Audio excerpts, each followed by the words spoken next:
नमस्कार।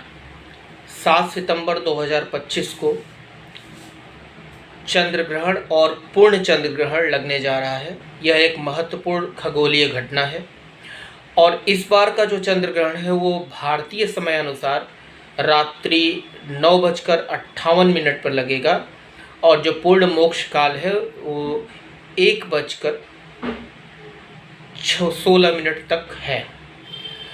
यह चंद्र ग्रहण चूँकि पूरे भारत में दृश्य होगा, इसलिए यहाँ सूतक काल भी मान्य होगा।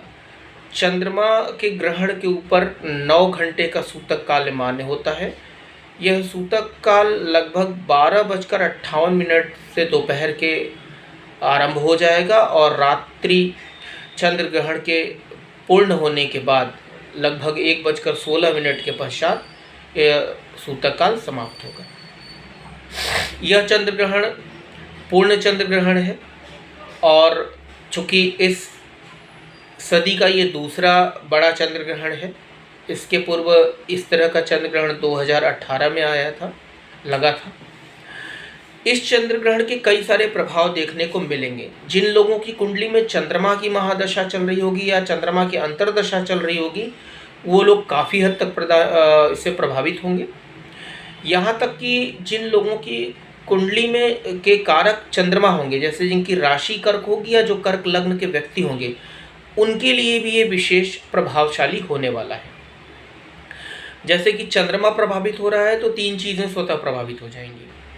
जैसे जल से होने वाली बीमारियां, जल का अत्यधिक होना, बाढ़ की स्थिति आना और आपके मन का चंचल होना, मन का कमज़ोर होना और जिन लोगों की कुंडली में कहीं ना कहीं चंद्रमा कारक है माता, इन 3 जगहों पे चंद्रमा के प्रभाव विशेष रूप से देखने को मिलेंगे।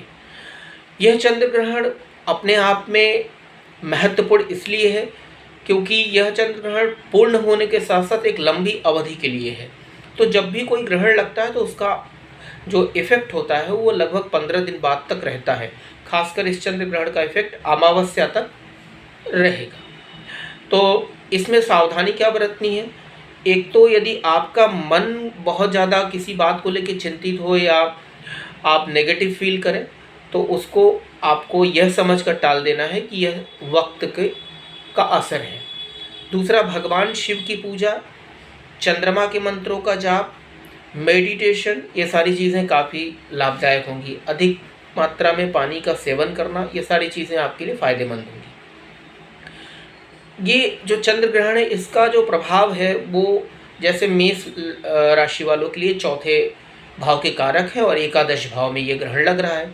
यह ग्रहण कुंभ राशि में लग रहा है जहाँ चंद्रमा और राहु एक साथ होंगे। तो जिन लोगों की कुंडली में कुंभ लग्न है, जिनकी कुंडली में कर्क लग्न है, कर्क राशि है या कुंभ राशि है या चंद्रमा अष्टम या छठे के कारक हैं, उनको यह ग्रहण कुछ ज़्यादा चिंतित करने वाला है, परेशान करने वाला होगा। तो इस खगोलीय घटना से आपको चिंतित नहीं होना है, परेशान नहीं होना है, क्योंकि यह कुछ दिनों का प्रभाव रहेगा और उन पर ज़्यादा रहेगा जिनकी कुंडली में चंद्रमा कहीं से प्रभावित कर रहे होंगे।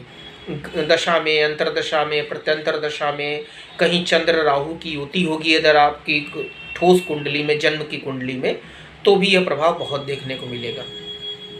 तो सिर्फ चंद्रमा के प्रभाव से बचने के लिए 3 चीज़ों पे विशेष सावधानी आपको बरतनी चाहिए। जैसे कि आप एक तो थोड़ा खुले वातावरण में रहें और डिप्रेशन जैसी सोच से बचें। पानी का अत्यधिक प्रयोग करें पीने में। हाँ, यदि कोई डॉक्टरी सलाह है तो आप उसको उस अनुसार करें। दूसरा, यहाँ पर आपको चंद्रमा मन में ऐसी कई सारी भावनाओं को आएंगी या चंद्रमा उसे जनित होंगी, चंद्र जनित, कि आप उन छोटी चीज़ों को भी बड़ा समझने लगेंगे और आप इस दौरान किसी को कर्ज नहीं दें। खासकर कर्क राशि वाले, कुंभ राशि वाले किसी को कर्ज ना दें, नहीं तो वो पैसा समझिए कि दान में चला जाएगा, वो पैसा आपका डूब जाएगा। तो यह एक सारांश है इस बार के चंद्र ग्रहण का, जो पूर्णिमा की तिथि 7 सितंबर की रात्रि 9:58 से लग रहा है और 1:16 तक लगभग रहेगा।